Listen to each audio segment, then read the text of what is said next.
অবশেষে বাংলাদেশে আসতে চলেছে ৬ ফুট ৪ ইঞ্চি উচ্চতার দীর্ঘদেহী দানবীয় গোলকিপার।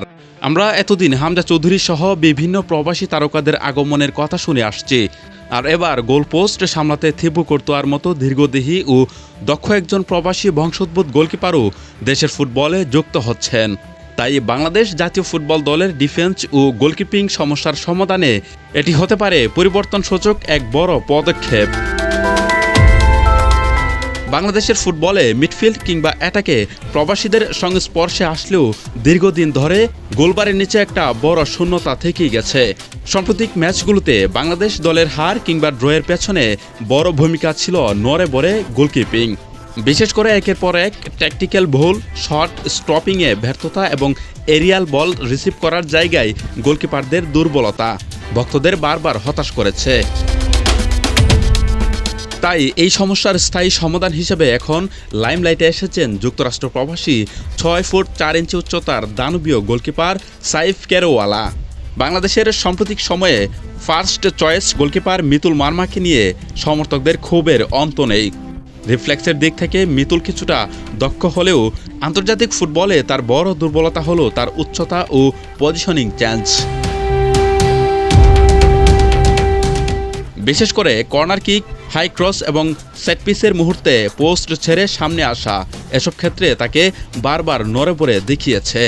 গুরুত্বপূর্ণ সময়ে তার হাত ফসকে গোল খাওয়া কিংবা ভুল সিদ্ধান্তের কারণে ম্যাচ হেরে মাঠ ছাড়তে হয়েছে বাংলাদেশকে। অন্যদিকে অভিজ্ঞ আনিসুর রহমান জিকু দীর্ঘদিন ধরে জাতীয় দলের বিশ্বস্ত গোলকিপার হলেও আন্তর্জাতিক ফুটবলে ফিরে তিনি নিজের পুরনো সেরা ফর্মে ফিরতে পারেন কিনা তা নিয়ে সংশয় রয়ে গেছে। এই পরিস্থিতিতে কেবল দেশীয় গোলকিপারদের উপর ভরসা না রেখে আধুনিক সুযোগ সুবিধা গড়ে ওঠা লম্বা চওড়া কাউকে আনার দাবি বাংলাদেশ ফুটবল প্রেমীদেরও। আমেরিকান বংশোদ্ভূত ২৮ বছর বয়সী সাইফ কেরোওয়ালের হাতেখড়ি যুক্তরাষ্ট্রের ফুটবলে। স্থানীয় ক্লাব সিয়াটল সাউন্ডার্সের একাডেমি থেকে উঠে এসে ইউনিভার্সিটি ফুটবল এবং ওয়াশিংটন অ্যাথলেটিক ক্লাবে খেলা সাইফ অনেকটা উচ্চতা সম্পূর্ণ গোলকিপার। অরিজিন এই গোলকিপার ইউরোপীয় ধাঁচের গোলকিপারদের কথা মনে করিয়ে দেয়, বিশেষ করে রিয়াল মাদ্রিদের বেলজিয়ান গোলকিপার থিবু কর্তোয়ার মতো।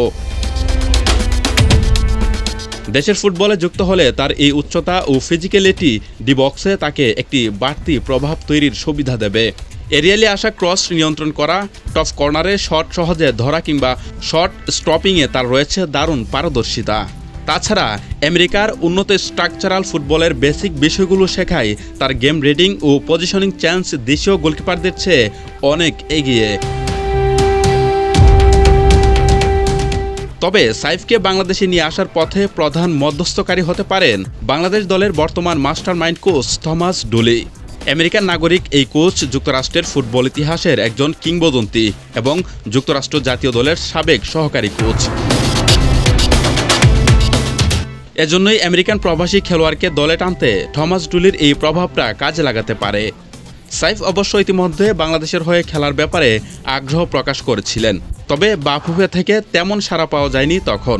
সেজন্যে এই সময়টায় দাঁড়িয়ে থমাস ডুলির মতো একজন আমেরিকান ফুটবল লেজেন্ড নিজে উদ্যোগী হয়ে যোগাযোগ করলে হয়তো পরিস্থিতি দ্রুত বদলে যেতে পারে। বাফুফে যদি দ্রুত তার পাসপোর্ট ও প্রয়োজনীয় পেপার ওয়ার্ক সম্পূর্ণ করে তাকে লাল সবুজ জার্সিতে নিয়ে আসতে পারে, তবে দীর্ঘদিনের গোলকিপিং দুশ্চিন্তার অবসান ঘটিয়ে বাংলাদেশের গোলপোস্টে একজন ভরসাযোগ্য গোলকিপারের দেখা মিলবে।